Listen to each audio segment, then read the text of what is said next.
దేవుని నామాన్ని బట్టి వందనాలు తెలియజేస్తున్నాను. మరి 70వ రోజు ప్రేయర్ వారియర్స్ ఇండియాలో కూడుకున్నకు దేవుడు చూపిన కృపను బట్టి వందనాలు తెలియజేస్తున్నాను. సో మనమందరం దేవుణ్ణి ఆరాధిస్తామండి. దేవుడు ఇన్ని రోజులు గత గత 2 సంవత్సరాల నుంచి మన జీవిత కాలం అంతా చేసిన కార్యాన్ని బట్టి, ఆయన చేసిన పనిని బట్టి మన జీవితంలో దాన్ని బట్టి ఆరాధిస్తాం. హల్లెలూయా, హల్లెలూయా. ఆయన కృపని బట్టి మనం ఈరోజు సజీవ లెక్కలో ఉన్నామండి. ఆయన కృప లేకపోతే మనం ఏ పని కూడా చేయలేము.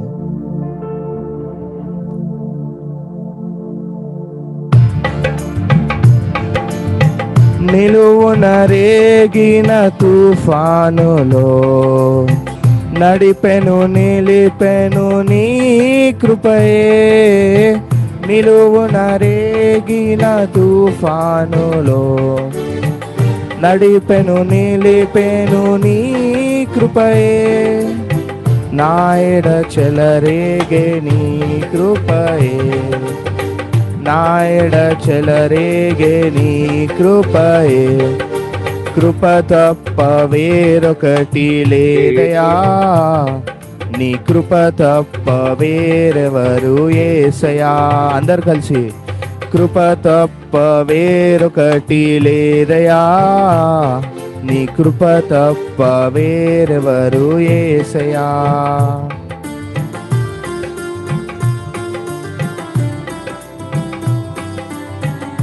హల్లెలూయా, హల్లెలూయా.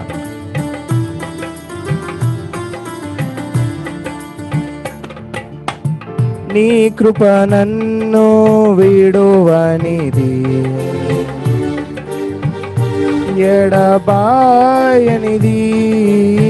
నీ కృప నన్ను విడువనిది, నీ కృపయే ఎడబాయనిది. నిత్యము నిలుచును నీ కృపయే. నిత్యము నిలుచును నీ కృపయే. కృప తప్ప వేరొకటి లేదయా. నీ కృప తప్ప వేరెవరు యేసయ్యా. కృప తప్ప వేరొకటి లేదయా. నీ కృప తప్ప వేరెవరు యేసయ్యా. నీ కృప కన్ను విడువనిది, నీ కృపయే ఎడబాయనిది. అడుగడుగునను నీ కృపయేనా. అణువునను నీ కృపయే. నాయడ చెలరేగే నీ కృపయే. నాయడ చెలరేగే నీ కృపయే. కృప తప్ప వేరొకటి లేదయా. నీ కృప తప్ప వేరెవరు యేసయ్యా. హల్లెలూయా. కృప తప్ప వేరొకటి లేదయా.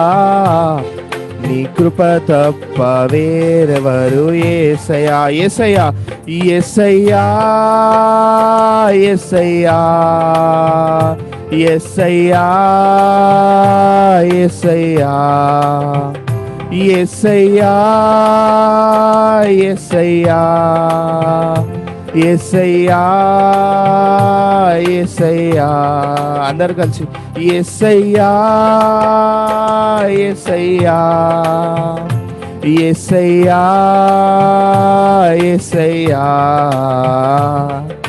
కృప తప్ప వేరొకటి లేదయా.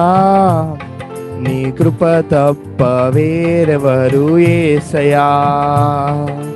కృప తప్ప వేరొకటి లేదయా.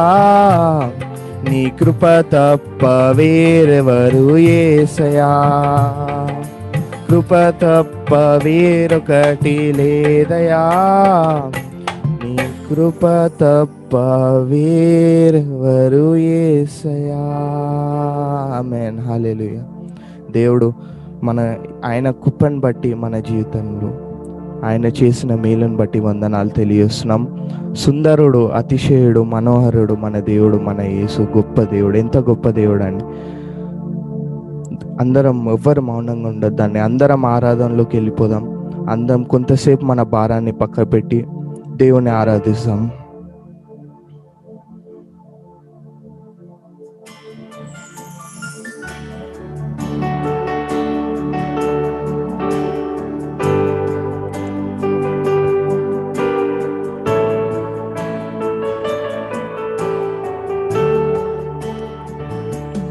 సుందరుడా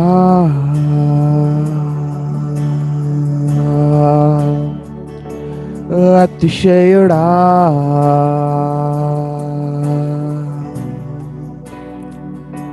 మహోన్నతుడా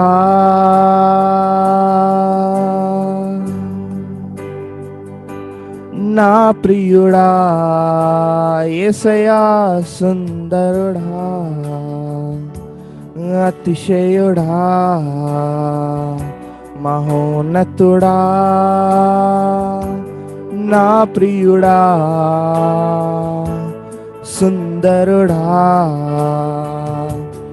అతిశయుడా మహోన్నతుడా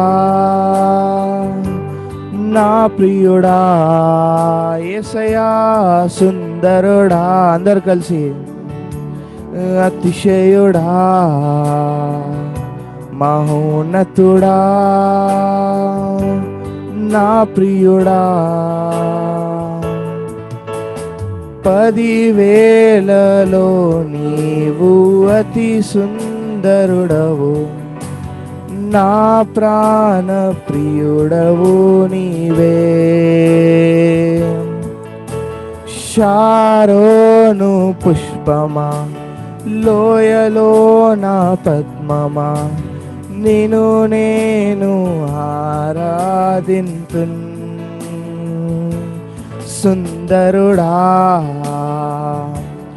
అతిశయుడా మౌనతుడా నా ప్రియుడా యేసయ్యా, సుందరుడా అతిశయుడా మహోన్నతుడా నా ప్రియుడా.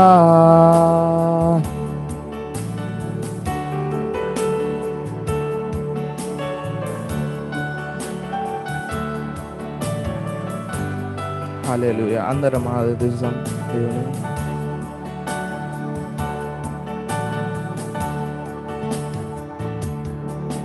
నిన్ను చూడాలని, నీ ప్రేమలో ఉండాలని నేను ఆశించుచున్నాను.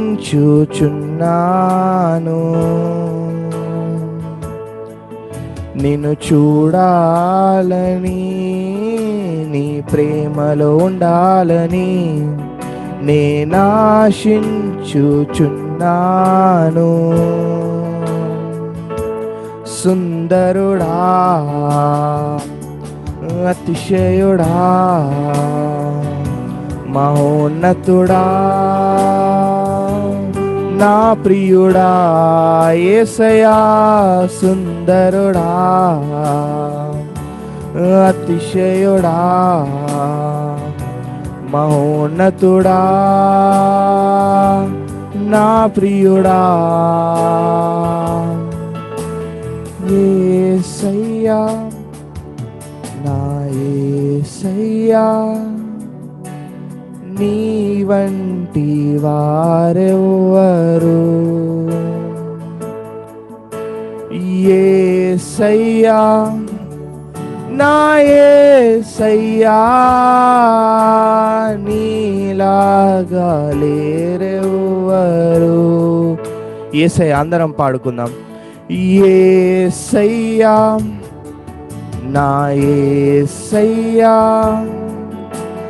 నీలాగా లేరెవ్వరు.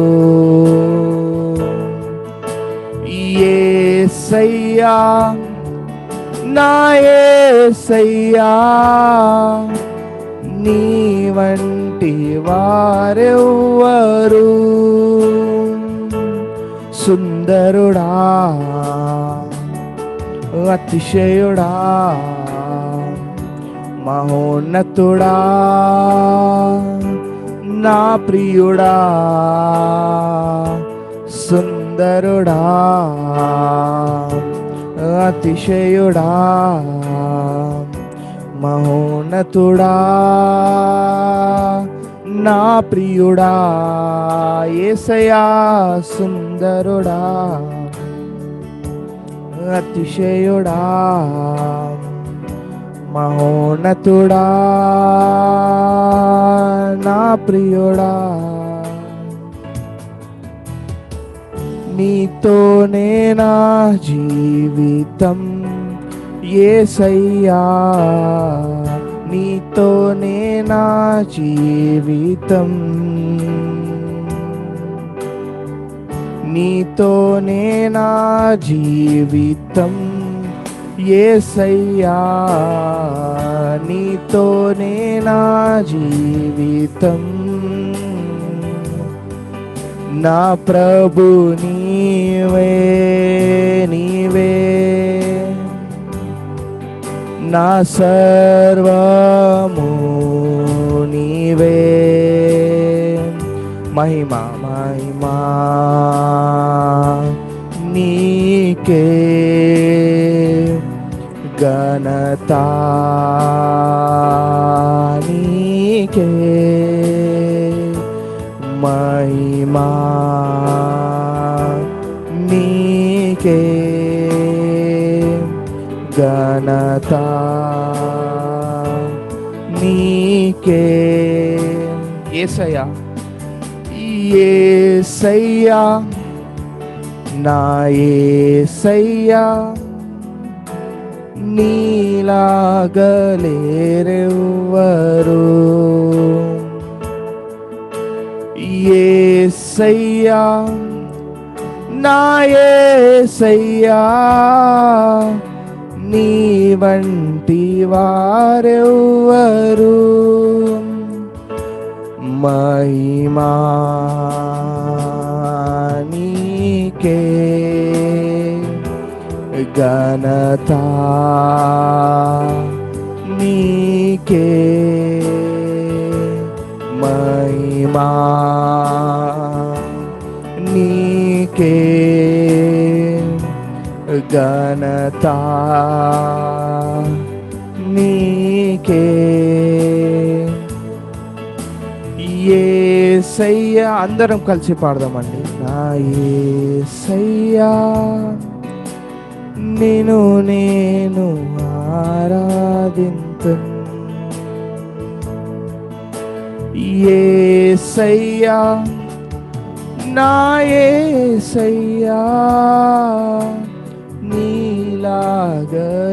నీలాగలేరెవ్వరు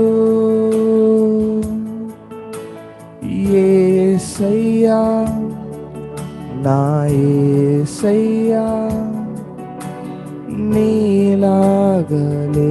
నీలాగలేరెవ్వరు మహిమా మహిమా నీకే ఘనత నీకే మహిమా నీకే ఘనత నీకే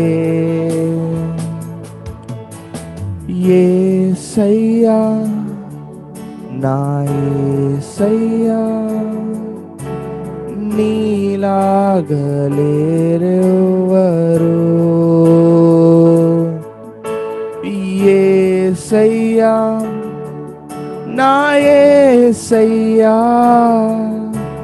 నీ వంటి వారెవ్వరు యేసయ్యా నా యేసయ్యా నీ వంటి వారెవ్వరు యేసయ్యా నా యేసయ్యా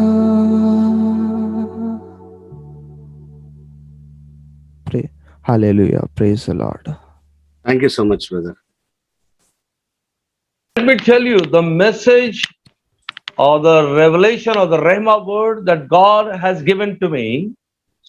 ఈనాటికి ఈ ఉదయకాలం సమయమునకు ప్రభు నాకు ఇచ్చినటువంటి వాక్య ప్రత్యక్షత లేదా రేమా వాక్కు ఏంటంటే, It's not born as I was sitting on a table or a chair and studying with a coffee or with a cup of coffee in my hand. ఈ రోజు నేను మోసుకొచ్చినటువంటి ఈ రేమా వాక్కు అది నేను నా స్టడీ టేబుల్ దగ్గర కూర్చోనో లేకపోతే చదువుకుంటూనో కాఫీ చేతిలో పట్టుకొని తాగుతుంటూ అదంతా ఈ పనులన్నీ చేస్తున్నప్పుడు ప్రభు నాకు ఇచ్చింది కాదండి.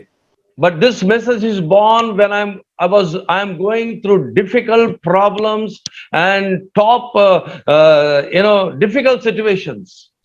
నేను మీతో పంచుకోబోతున్నటువంటి ఈ సందేశాన్ని ప్రభు నాకు ఎప్పుడు ఇచ్చాడంటే, నా జీవితంలో చాలా తీవ్రమైనటువంటి ఇబ్బందికరమైనటువంటి పరిస్థితుల్లో ఉన్నప్పుడు ప్రభు నాకు ఈ వాక్కునిచ్చారు. And we all know that God speaks when you are in difficult situation, difficult times and problems and very odd situations. మనము ఇబ్బందులలో, ఇరుకులలో, కష్టతరమైనటువంటి పరిస్థితులలో ఉన్నప్పుడు దేవుడు మనతో మాట్లాడతాడు అన్న సంగతి మనకందరికి తెలిసినదే. So this message title is, అయితే ఈ సందేశం యొక్క శీర్షిక ఏంటంటే, God's people in bad times. ఇబ్బందికరమైనటువంటి క్లిష్ట పరిస్థితులలో ఉన్నటువంటి దేవుని బిడ్డలు అని ఈ యొక్క సందేశాన్ని నేను శీర్షిక పెట్టాను. Good people, believers, pastors, leaders, good people, prayerful people, preachers, they are stuck in bad times. మంచివారు, విశ్వాసులు, ప్రార్థనాపరులు, సేవకులు, సువార్థికులు చాలా మంచివారు. కానీ వారందరూ కూడా ఇబ్బందికరమైనటువంటి కష్టతరమైనటువంటి పరిస్థితులలో ఇరుక్కుపోయి ఉన్నారు. And how to come out from that bad times? మరి ఇరుక్కుపోయినటువంటి ఆ ఇబ్బందికరమైన పరిస్థితుల్లో నుండి బయటికి వచ్చేది ఎలా? And how this message brought me from that difficult situation, right in 2 months, everything changed. నేనున్నటువంటి ఆ కష్టతరమైనటువంటి పరిస్థితులలో నుండి ఈ సందేశము ప్రభు నాతో మాట్లాడిన ఈ రేమా వాక్కు కేవలము 2 నెలల వ్యవధిలోనే నన్ను ఏ రీతిగా ఆ క్లిష్టమైనటువంటి పరిస్థితుల నుంచి బయటికి తీసుకొచ్చిందో కూడా నేను మీతో పంచుకోవాలని కోరుతున్నాను. And Bible says in 2 Samuel chapter 24, సమూయేలు 2వ సమూయేలు గ్రంథము 24వ అధ్యాయము. the Bible says, I don't have so much time, but let me go fastly. త్వరగా వెళ్ళిపోదాము, ఎక్కువ సమయం లేదు కనుక 2వ సమూయేలు గ్రంథం 24వ అధ్యాయము త్వరగా వెళ్ళిపోదాం. David in bad times. దావీదు కొంచెం క్లిష్టమైనటువంటి పరిస్థితిలో ఉన్నాడు. If you read all the chapter, you will know too, David is in bad times, and how he came out of the bad time, same way you and we will be coming out of the bad times. ఆ అధ్యాయం అంతా కూడా మనం చదివినట్లయితే దావీదు తన కష్టతరమైనటువంటి విపత్కరమైన పరిస్థితుల్లో ఏ రీతిగా బయటికి వచ్చాడో మనకు అక్కడ తెలుస్తోంది. అదే రీతిగా మనము కూడా బయటికి రాబోతా ఉన్నాం. The verse 1 says that David made a mistake of counting the numbers of the people. మొదటి వచనం ఏం చెప్తోంది అంటే, ఇశ్రాయేలీల సైన్యమును లెక్కించేటువంటి పొరపాటును దావీదు చేసినట్లుగా బైబిల్ చెప్తోంది. And let me tell you, ఒక మాట చెప్పనివ్వండి, whenever leaders and kings and preachers and pastors and family head, they make mistakes, you have to pay for the great mistakes. నాయకులుగా కుటుంబ అధికారులే కావచ్చు, కుటుంబ నాయకులే కావచ్చు, రాజులే కావచ్చు, లేకపోతే ఇంకెవరైనా కూడా అధికార పరిస్థితుల్లో సేవకులు, సంస్థ నాయకులు, వీళ్ళెవరున్నా కూడా నాయకుల పొజిషన్ లో ఉంటూ ఎవరైనా కూడా పొరపాటు చేస్తే ఆ పొరపాటు యొక్క పర్యవసానాలు ఖచ్చితంగా అనుభవించాలి, దాని మూల్యము చెల్లించాల్సి వస్తుంది. As a 30 years in experience with God's ministry, ప్రభు పరిచర్యలో 30 ఏళ్ల అనుభవం కలిగినటువంటి నేను, I have found that whenever we as a preacher, as a pastor, some mistakes happen from us, it's a great coming down and great loss to us and to our ministry. నా 30 ఏళ్ల పరిచర్య అనుభవంలో నేను గమనించింది ఏంటంటే, నాయకులుగా, బోధకులుగా, కాపరులుగా, ఆ సంస్థను మనం నడిపించేటువంటి నాయకులుగా ఏదైనా కూడా చిన్న పొరపాటు చేసినట్లయితే మనం ఉన్నటువంటి స్థితి నుండి మనం ఎంతగానో కిందికి పడిపోవాల్సినటువంటి అవసరత ఉంటుంది అన్నటువంటి ఆ విషయాన్ని గమనించాను. I have a message, that I preach no mistakes. That one title message I have with me, and I have learned that not to make mistakes. అయితే నేను ఒక సందేశాన్ని కూడా నేను సిద్ధపరచుకున్నాను. దానికి నో మిస్టేక్స్, పొరపాట్లు ఉండకూడదు అన్నట్టు శీర్షిక పెట్టాను. నేను కూడా నా ఈ అనుభవంలో పొరపాట్లు చేయకుండా ఉండడానికి నేర్చుకుంటా ఉన్నాను. It's in the snake and the ladder game. When you go on the top and suddenly you find the head of the snake and you come down in the snake and the ladder game. మనం అందరం కూడా చిన్నప్పుడు ఆడుకున్నాం కదండి, snakes and ladders game. మనం ఆడుతూ ఉంటాము. ఆడుతున్నప్పుడు ఎక్కడో ఒక నంబర్ దగ్గర ఆ పాము నోరు ఉన్న చోట ఒకవేళ మనం వెళ్ళిపోయాం అనుకోండి, అది మింగేసి మనం కిందికి వచ్చేస్తాం. So mistakes will bring you very far down. అదే విధంగా మన పొరపాట్లు కూడా మనం ఉన్నటువంటి స్థాయి నుండి మనల్ని కిందికి దించేస్తాయి. And David made mistake of counting the people, numbering the people of Israel. దావీదు కూడా ఇశ్రాయేలుల ప్రజలను లెక్కించేటువంటి దేవుడు వద్దు అని చెప్పినటువంటి పనిని చేసేటువంటి పొరపాటు చేశాడు. So God sent a prophet to him in verse 12 and 13 says, I want three things there are before you. అయితే 12-13 వచనాలలో మనం అదే అధ్యాయంలో మనము చదివినట్లయితే దేవుడు దావీదు నొద్దకు ఒక ప్రవక్తను పంపించి, నేను నీకు మూడు అంశాలను ఇస్తా ఉన్నాను, దాంట్లో నువ్వు ఎన్నుకో అని చెప్తాడు. Number 1, 7 years punishment is 7 years of famine. మొదటి శిక్ష లేకపోతే మొదటి ఆయనకి ఇవ్వబడినటువంటి శిక్ష పనిష్మెంట్ ఏంటి అంటే 7 సంవత్సరాల కరువు. Number 2, God said through the prophet 3 months you will be in the hands of the enemy. రెండవదిగా ప్రవక్త ఏం చెప్పాడు రాజుతో అంటే 3 నెలల పాటు నీవు నీ శత్రువుల చేతికి అప్పగింపబడతావు. And 3 days of pestilence or mahamari, you can say, plagues. మూడవదిగా 3 దినముల తెగులు వస్తాయి అని చెప్పాడు. And God said, David, you have to choose because 3 things are set before you.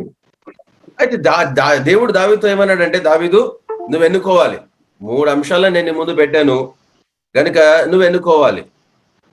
And now David himself is in a bad times. దావీదు తానే స్వయంగా ఆయన కొన్ని క్లిష్టమైనటువంటి పరిస్థితులలో ఉన్నాడు. How to come out from this bad times? మరి కష్టతరమైనటువంటి పరిస్థితుల నుండి బయటికి వచ్చేది ఎలా? David did 4 things. We are going to see that 4 things what David did to come out from that bad times. ఈ క్లిష్ట పరిస్థితుల నుండి, ఈ కష్ట సమయాలలో నుండి బయటికి రావడానికి దావీదు 4 విషయాలను చేశాడండి. వాటిని మనము గమనించబోతున్నాం. He said, 7 years of famine is too much for me. ఆయన ఏమన్నాడంటే, ప్రభువా 7 సంవత్సరాల కరువు అంటే చాలా ఎక్కువ నాయనా. And 3 days in the hand, 3 months in the hands of enemy, that is also too much for me. 3 నెలల పాటు నేను శత్రువుల చేతికి అప్పగింపబడడం కూడా నేను భరించలేను. And 3 days of plagues is also too much for me. 3 దినముల ఆ తెగులు రావడము కూడా నేను తట్టుకోలేదే ప్రభువా. But what I will do, in this 3, what I will do, నేనేం చేద్దామన్నానంటే, he said, number 1, ఆయన మొట్టమొదటిగా అన్నాడు, I will fall in the hands of the Lord. ప్రప్రథమముగా దావీదు చెప్పింది ఏంటంటే, నన్ను నేను నీ చేతికి అప్పగించుకుంటున్నాను అన్నాడు. For his mercy endureth forever and ever. ఎందుకంటే ఆయన కృప కలిగినటువంటి దేవుడు, ఆయన కృప నిరంతరం ఉంటుంది అని చెప్పాడు. What David did in bad times, he said, I will fall in the hands of Lord. దావీదు తన కష్ట సమయాలలో ఏం చేశాడో తెలుసానండి, నన్ను నేను నా దేవుని చేతికి అప్పగించుకుంటాను అని చెప్పాడు. Now you are facing and I am facing bad times in our lives. మన జీవితాలలో మీరు నేను మనమందరము కూడా క్లిష్టమైనటువంటి కష్ట సమయాలను ఎదుర్కొంటా ఉన్నాం. Problems are there, sickness is there, even finance problems are there, children problem there. We are facing problem over problems. It's not ending. మనకు సమస్యలు ఎదురవుతానే ఉన్నాయి. ఆర్థిక సమస్యలు, పిల్లల సమస్యలు, ఆరోగ్య సమస్యలు, ఈ రీతిగా ఒకదాని వెంట ఒకటి వెంటనే సమస్యలను మనం ఎదుర్కొంటానే ఉన్నాము. వాటికి అంతము లేనట్టుగా అనిపిస్తోంది. and you don't understand what to do in this problem, where to seek, where to go. We don't know anything at all. ఈ రీతిగా వెనువెంటనే కలుగుతున్నటువంటి ఇబ్బందులను బట్టి ఎక్కడికి వెళ్ళాలి, ఏం చేయాలి, ఎవరిని మనం ఆశ్రయించాలన్నటువంటి విషయము మనకు అర్థం అవ్వట్లేదు. But one thing David did, కానీ దావీదు చేసిన ఒక పని ఏంటంటే, he said, I will fall in the hands of the Lord, for his mercy endureth forever and ever. దావీదు అంటున్నాడు, దేవుడు అత్యంత కృప కలిగిన వాడు గనుక, ఆయన కృప నిరంతరం ఉంటది గనుక నేను ఆయన చేతికి నన్ను నేను అప్పగించుకుంటానని చెప్పాడు. For his mercy endureth, reneweth every morning new upon us. ఆయన కృప అనుదినము నూతన పరచబడుతోంది గనుక. Mercy, God's mercy, you all know God's mercy is going to work something for us to deliver us from that bad times. గమనించండి ప్రియ దేవుని బిడ్డలారా, దేవుని యొక్క కనికరము, ఆయన కృప మనలను ఈ కష్ట సమయాల నుండి విడిపించడానికి ఏదో ఒక క్రియ నిశ్చయముగా జరిగించి తీరుతుంది. Number 2, రెండవది, what David did to come out of from bad times. తన కష్ట సమయాల నుండి బయటికి రావడానికి దావీదు చేసిన రెండవ పని. Bible says in verse 17, 17వ వచనంలో బైబిల్ చెప్తోంది, David repented before God. దావీదు దేవుని సన్నిధిలో పశ్చాత్తాపపడ్డాడు. And when this Rhema word came to me, ఎప్పుడైతే నాకు ఈ రేమ వాక్కు ప్రభు ఇచ్చారో, I went in my church, నేను మా సంఘంలో మా మందిరంలోకి వెళ్ళాను. and I started this thing, repenting where I have hurted God. It's, where I have hurted God, where I've committed disobedience, where I've committed mistakes. And I said, Lord, I'm so sorry. I was not repenting for my sin, but I was repenting for the mistakes and the hurt and disobedience and small things. I started confessing. గమనించండి, దావీదు పశ్చాత్తాపపడ్డాడు అన్నటువంటి రేమా వాక్కు నా హృదయంలో మదిలో మెదిలిన వెంటనే నేను మా మందిరంలోకి వెళ్ళిపోయి నేను కూడా పశ్చాత్తాపపడడం ప్రారంభించాను. నేను పాపము విషయమై పశ్చాత్తాపపడలేదండి, ఎందుకంటే పాపము కాదు, కానీ నాలో ఉన్నటువంటి చిన్న లోటుపాట్లు, చిన్న పొరపాట్లు, నా అవిధేయత, నేను ప్రభువుని గాయపరిచినటువంటి సమయాలు, వీటి విషయమై నేను ఎక్కడెక్కడైతే చిన్న విషయాలలో కూడా ప్రభువుని ఇబ్బంది పెట్టానో వాటి విషయమై ప్రభువా నన్ను క్షమించవా, నేను పొరపాటు చేశానని పశ్చాత్తాపపడడం ప్రారంభించాను. It's very difficult. Pastors and leaders, we all preach always, we all pray always, we all read always, but it's very rarely when we introspect our life and say, Lord, yes, I have hurted you here, please forgive me. And the Lord, by his mercy, he forgives us. గమనించండి, కాపరులుగా బోధకులుగా మనము చాలా సార్లు వాక్య ధ్యానంలో సమయాన్ని గడుపుతా ఉంటాము, ప్రసంగిస్తూ ఉంటాం, ఇతరులకు చెప్పే విషయంలో చాలా సమయాన్ని గడుపుతూ ఉంటాం. కానీ చాలా అరుదుగా, చాలా తక్కువ సమయాలు మనల్ని మనము స్వపరిశీలన చేసుకునే విషయంలో మనము ఆ సమయాన్ని వెచ్చిస్తూ ఉంటాం. మన ప్రభువా నిన్ను ఎక్కడైనా కూడా, ఏ విషయంలోనైనా కూడా నేను గాయపరిచానా అని మనల్ని మనము ఆలోచించుకునేటువంటి సమయాలు, సందర్భాలు చాలా తక్కువ.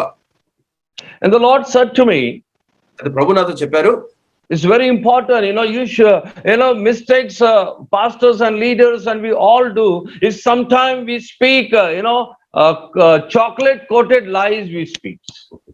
కాపరులుగా, నాయకులుగా మనమందరం కూడా చేసేటువంటి పొరపాటు అదేంటంటే, ప్రభు నాతో చెప్పిన విషయం ఏంటంటే, మనము ఆ చాక్లెట్ కోటెడ్ లేకపోతే అంతా కూడా మధురమైనటువంటి మాటలను, మధురంగా మన అబద్ధాలను మధురంగా దానిని అమర్చేసి అబద్ధాలు మనం పలుకుతా ఉంటాం. And I'm translating so many big men of God, from India. When they come to Maharashtra, I translate for them in Marathi, and I know their messages and everything, దేశవ్యాప్తంగా గనులైనటువంటి దైవజనులందరూ కూడా మహారాష్ట్రకి వచ్చిన ప్రతిసారి నేను అనేకమైనటువంటి దైవదాసులకు తర్జుమా చేయడం జరిగింది. వారి యొక్క సందేశాలు, వారు ఏం ప్రసంగిస్తారు, ఇవన్నీ కూడా నాకు బాగా తెలుసు. నేను మరాఠీలో వారికి తర్జుమా చేసేవాడిని. But I see many servant of God, they don't keep their word, and this sometimes the chocolate coated lies they speak, and then they pray for the anointing of over the people.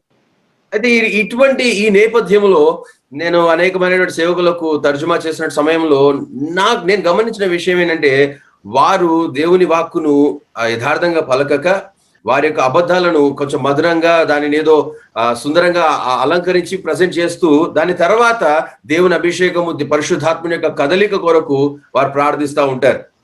The Holy Spirit said to me, Richard John, stop speaking lies. పరిశుద్ధాత్ముడు నాతో చెప్పిన మాట ఏంటంటే, Richard John, అబద్ధాలు పలుకుట మాను అని చెప్పాడు. Stop speaking chocolate coated lies, over coated lies, and when you stop speaking lies, the anointing of the Holy Spirit will come upon you more.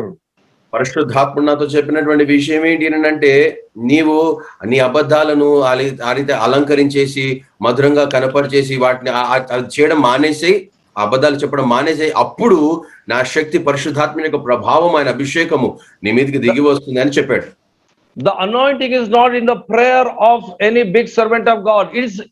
The anointing is in the truth, not in the lies. అభిషేకం అన్నది ఎవరో ఘనులైనటువంటి పెద్ద దైవదాసులు చేసేటువంటి ప్రార్థనలో లేదండి. అభిషేకం అన్నది సత్యము పలుకుటలో ఉన్నది, అబద్ధాలు పలుకుటలో కాదు. So if then I started repenting,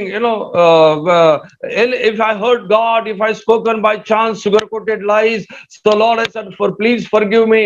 And something happened, the doors started opening for me, and I was coming out from my bad times.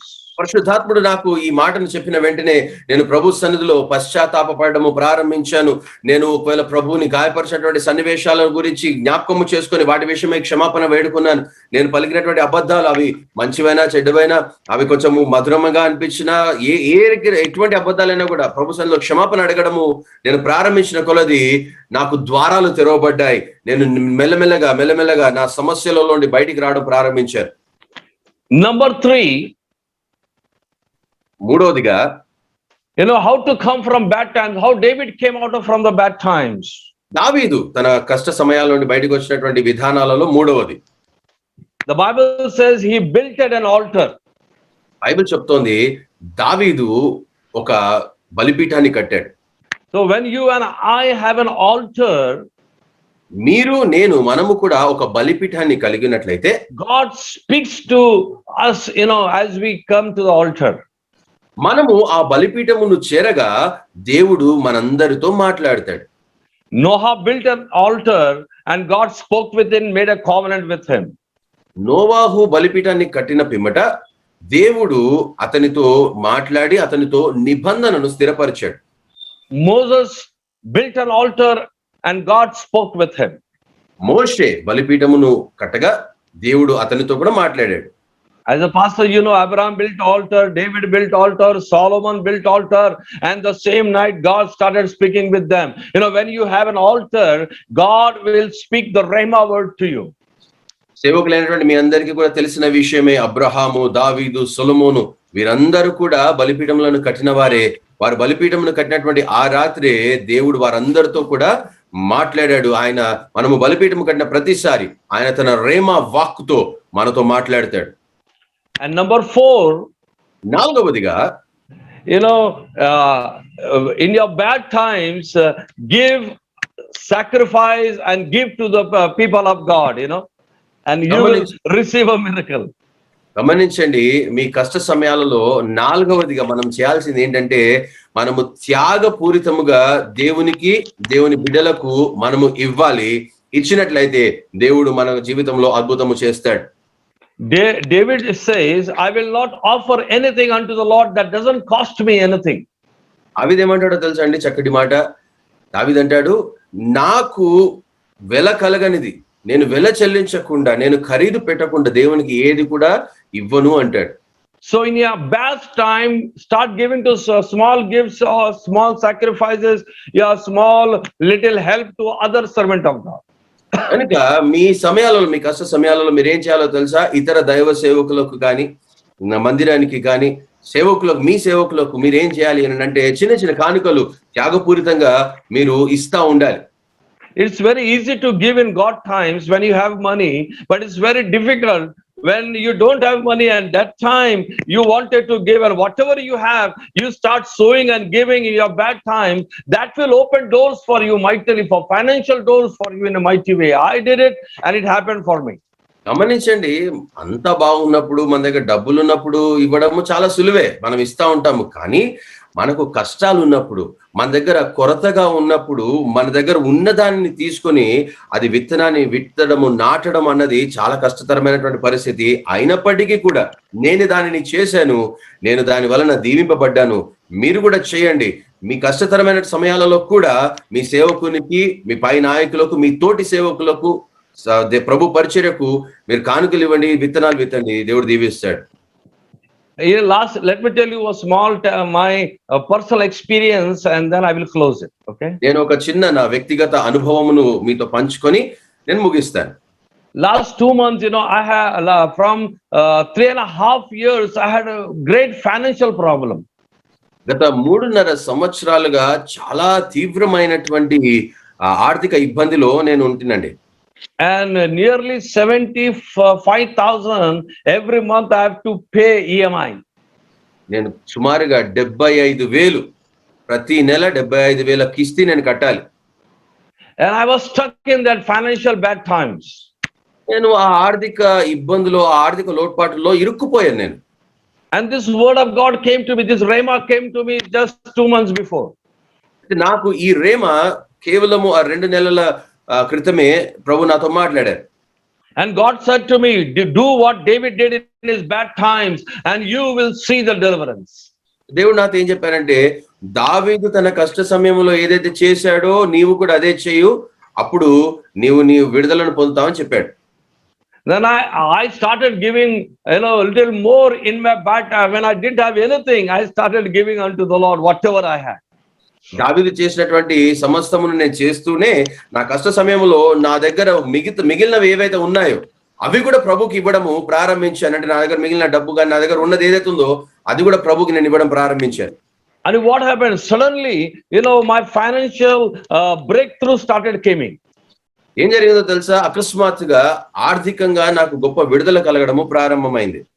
My credit cards payments was done. నా క్రెడిట్ కార్డ్ యొక్క పేమెంట్లు అన్ని కూడా చెల్లింపబడ్డాయి. Other jumbo loans payment were done. వేరే పెద్ద పెద్ద లోన్లు ఏవైతే ఉన్నాయో వాటి పేమెంట్లు కూడా నేను చేసేసాను. Other small everything, suddenly started getting cleared, అకస్మాత్తుగా అనూహ్యంగా తెలియకుండానే నేను అక్కడిక్కడ తీసుకున్నటువంటి చేతు బదులుగా తీసుకున్నటువంటి కొన్ని చిన్న చిన్న అప్పులు కూడా అవి కూడా నేను తిరిగి చెల్లించడము ప్రారంభమైంది. Nearly God, now, I don't have to pay 70,000 EMI. It is reduced, it has come totally to just 25,000. That's all. 50,000 God saved me. 2 నెలల తర్వాత ప్రభు నాకు ఎంతగా విడుదలనిచ్చారంటే ఇప్పుడు నేను 75,000 కిస్తీలు కాదండి, కేవలం 25,000 కిస్తీ మాత్రమే కట్టాలి. ప్రభు నాకు 50,000 ప్రతి నెల చెల్లించడం నుండి విముక్తినిచ్చారు. And what David did, you do it, offer unto the Lord in your bad times. You will see supernatural doors God will open financially for you. గమనించండి, శ్రద్ధగా వినండి. మీ కష్ట సమయాలలో ప్రభువుకి మీరు అర్పణ చెల్లించండి. ప్రభువుకి మీకున్నది ఇవ్వండి. ప్రభువు అసాధారణమైనటువంటి రీతిలో మీకు నిశ్చయముగా ఆయన సహాయం చేస్తారు. So fourth thing David did, he said, I will fall in the hands of God, for his mercy endureth forever ever. దావీదు 4 విషయాలు చేశాడు. మొట్టమొదటిది ఏంటంటే, నేను నా కష్ట సమయాలలో దేవుని చేతికి అప్పగించుకుంటాను, ఎందుకంటే ఆయన కృప కలిగిన దేవుడు, ఆయన కృప నిరంతరం ఉంటుంది. Second thing, David repented. If he have hurt God, hurted him, some mistakes, he said, Lord, I repent for that. రెండవదిగా దావీదు ఏం చేశాడు అని అంటే, దావీదు పశ్చాత్తాపపడ్డాడు. దావీదు దేవుణ్ణి బాధ పెట్టినటువంటి ఆ విషయాలను బట్టి ఆయన క్షమాపణ వేడుకు, ప్రభా నేను గాయపరిచాను, నన్ను మన్నించని అడిగాడు. Number 3, he built an altar for God. మూడవదిగా దేవునికి ఆయన ఒక బలిపీఠమును కట్టాడు. And fourthly, he sacrificed upon that altar. నాలుగవదిగా ఆయన ఆ బలిపీఠము మీద అర్పణ అర్పించాడు. And the Bible says God stopped that plague, God stopped that corona of that time, and God had mercy upon them, and he was saved and his whole people were saved. ఈ 4 క్రియలు చేయటాన్ని బట్టి Bible చెప్తోంది, దేవుడు అప్పటి కాలంలో ఉన్నటువంటి ఆ కరోనాను దేవుడు ఆపివేసి, దేవుడు కనికరించి ఆ తెగులను ఆపేసినట్లుగా బైబిల్ చెప్తా ఉంది. So good people, pastors, preachers, leaders, sometimes we are stuck in bad times. Not because we have done anything, but it's a blockage, But when you do all these 4 things, God will surely open mighty doors for you. మంచివారైనటువంటి విశ్వాసులు, పాస్టర్లు, బోధకులు, సువార్థికులు, నాయకులైనటువంటి మనమేదో పాపము చేసామని కాదు, మనమేదో పొరపాట్లు చేసామని కాదు, కానీ మంచివారమైనటువంటి మనము కూడా కొన్నిసార్లు కష్టతరమైనటువంటి ఇబ్బందికరమైన పరిస్థితుల్లో ఇరుక్కుపోతా ఉంటాం. Let me tell you, this same message I preached upon last week. I preached upon Goa page, Goa people, New Life Fellowship, నేను ఇదే సందేశాన్ని గోవా న్యూ లైఫ్ ఫెలోషిప్ వారి యొక్క ఫేస్బుక్ పేజ్ మీద నేను ఈ సందేశాన్ని పంచుకున్నాను. And one pastor called me from there. అయితే ఈ సందేశం విన్న తర్వాత ఒక పాస్టర్ గారు గోవా నుండి నాకు ఫోన్ చేశారు. He said, Pastor, today tomorrow I have to pay 4.5 lakh. I have to pay to the bank and pay to different people. Please, can you pray for me financially? అయితే ఆయన నాకు phone చేసి ఆయన ఏమన్నారంటే, pastor గారు, రేపు నేను బ్యాంకులకు మిగతా కొంతమందికి అంతా కలిపి ఒక 4.5 లక్షలు నేను చెల్లించాలండి, దయచేసి మీరు నా కొరకు ప్రార్థన చేస్తారా అని అడిగారు. And I said, okay, I'm going to pray for me. Let me tell you, as I prayed, because I have the anointing, I understood from that I have anointing to pray for the servants of God for financial breakthroughs, and it will happen. నేను అన్నాను, సరే నేను మీ కొరకు ఖచ్చితంగా ప్రార్థిస్తానండి అని చెప్పాను. ఎందుకు అనంటే, నేను గ్రహించిన విషయం ఏంటంటే, దైవదాసుల యొక్క ఆర్థిక ఇబ్బందులు తొలగిపోవుటకు, వారికి విడుదల కలుగుటకు ప్రార్థన చేసి వారిని విడిపించటకు నాకు అభిషేకం కలిగినదన్న విషయం నేను గ్రహించాను కనుక నేను చెప్పాను, నేను ప్రార్థిస్తాను అని. And I prayed in the name of Jesus, and within 2 hours I received a call back from him, said, Pastor, in a wonderful way, supernatural way, God met the need of 4 lakhs rupees of him. అయితే నేను ప్రార్థన చేశాను. ప్రార్థించిన 2 గంటల తర్వాత మళ్ళీ ఆ pastor గారు నాకు ఫోన్ చేసి చెప్పిన విషయం ఏంటంటే, పాస్టర్ గారు, నాకు 4 లక్షల రూపాయలను ప్రభు నాకు సమకూర్చారండి అని చెప్పాడు. And it's my prayer for all the people of servant of God and believers and pastors who are listening to me. It's my prayer in the name of Jesus Christ. I bless you with financial breakthroughs to happen in a supernatural way in the name of Lord Jesus Christ. అయితే ఈ రోజు నా మాటలు వింటున్నటువంటి దైవదాసులైనటువంటి మీ అందరి కొరకైనటువంటి నా ప్రార్థన ఏంటంటే, మన ప్రభు మిమ్మల్ని అందరినీ కూడా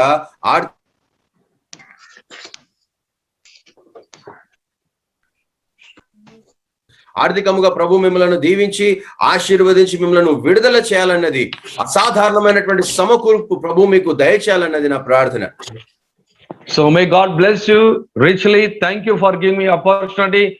My special thank to the translator, because I'm also a Marathi translator, and I thank you, sir, for translating me. I enjoyed your translation. God bless you. I thank you once again, Pastor Sylvie, Pastor Benjamin, and all PWI team. And special thanks to John Praveen again, Pastor John Praveen again, for this wonderful opportunity. Thank you. God bless you. చక్కటి అవకాశాన్ని అందించినందుకు మరొకసారి నా హృదయపూర్వక ధన్యవాదాలు. దైవదాసులైనటువంటి మీ అందరికీ కూడా నేను నా హృదయపూర్వక ధన్యవాదాలు తెలియపరుస్తా ఉన్నాను. పాస్టర్ సిల్వి గారికి, పాస్టర్ బెంజమిన్ శాస్త్రి గారికి, PWI టీం అంతటికి కూడా, మరీ విశేషముగా పాస్టర్ జాన్ ప్రవీణ్ గారికి నన్ను పరిచయం చేసి అవకాశాన్ని అందించినందుకు నేను నా హృదయపూర్వక ధన్యవాదాలు తెలియపరుస్తా ఉన్నాను. దేవుడు మిమ్మల్ని అందరినీ కూడా మెండుగా దీవించును గాక. Pastor, please pray concluded prayer and benediction. So you pray and finish with a word of benediction, please. Okay. Yes. Father, in the name of Lord Jesus Christ, I pray for all the dear people, pastors, leaders, and believers, Lord. ప్రభువా, తండ్రి, ప్రభువైన యేసుక్రీస్తు నామములో ఇక్కడ ఉన్నటువంటి pastors, నాయకులు, కాపరులు, స్వార్థికులందరి కొరకు నేను ప్రార్థిస్తా ఉన్నాను. Lord, I pray that they may be removed from these bad times of stress, financial problem, fear of the death, and everything for the future of the children. In the name of Jesus Christ, Lord, remove them from the bad time and take them to a new season in the name of Jesus Christ. ప్రభువైన యేసు క్రీస్తు నామములో ప్రభువా, నీ దాసులందరినీ కూడా వారి కష్ట సమయాలలో నుండి, వారి ఆర్థిక ఇబ్బందులలో నుండి, మరణ భయము నుండి, వారి పిల్లల భవిష్యత్తును గూర్చినటువంటి చింత విషయంలో నుండి, ప్రభా, వారికి ఎటువంటి ఒత్తిడి ఉన్నా కూడా దానంతటిలో నుండి మీరు ప్రభాన వారిని విడిపించి వారి జీవితంలో ఒక నూతన ఋతువులోనికి, ఒక నూతన కాలములోనికి వారిని ప్రవేశపెట్టమని ప్రార్థిస్తా ఉన్నాను. As I have the anointing of when I pray in the name of Jesus, financial breakthroughs will come to these people. Let ప్రభువా నేను ప్రార్థించగా నీ బిడ్డల నీ దాసుల మీదకి ఆ యొక్క ఆర్థిక దీవెనలు విడుదల కలగబోతుంది అన్న విషయము ప్రభా అభిషేకాన్ని నాకు ఇచ్చినందుకే నీకు వందనాలు ప్రభా. నేను ప్రార్థిస్తున్నాను, అది జరుగునుగా కానీ వేడుకుంటా ఉన్నాను. in Jesus' mighty name I pray. Amen. యేసు శక్తిగల నామములో ప్రార్థిస్తున్నాను. ఆమేన్. Give benediction also, Pastor. Now the grace of our Lord Jesus Christ and the fellowship of the Heavenly Father and the power of the Holy Spirit may rest upon you till the coming of our Lord Jesus Christ. Amen. Amen. Amen. Amen. Thank you, sir. Once